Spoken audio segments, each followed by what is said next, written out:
Video sir বলছিলাম যেটা হচ্ছে যে কোনো হালে এখন তো যেটা মুখ্যমন্ত্রী বলে দিয়েছে কোথাও আছে কি মনে তো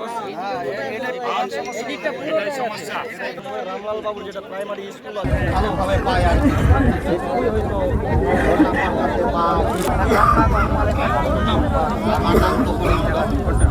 রামকৃষ্ণ আইভিএফ সেন্টার, মা হওয়ার স্বপ্ন পূরণ।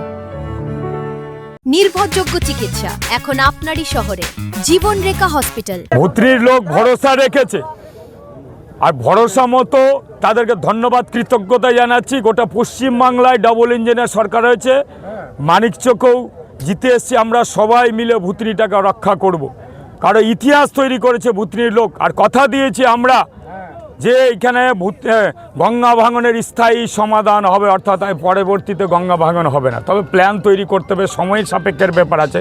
এই মুহূর্তে আপনারা জানেন 24-25-এ গোটা ভুতনি ভেসে গেছিলো, বারবার ইচ্ছাকৃতভাবে ভাসানো হয়েছিল, প্রচুর টাকা লুট করা হয়েছিল ভুতনিকে।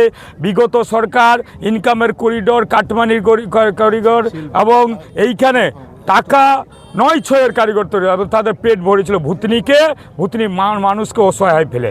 আমরা সেটা করব না, কথা দিয়েছি ভুতনিতে জল ঢুকবে না, তো ঢুকবে না। যা ব্যবস্থা নিতে হয় সরকারের সেই ব্যবস্থা নেবে।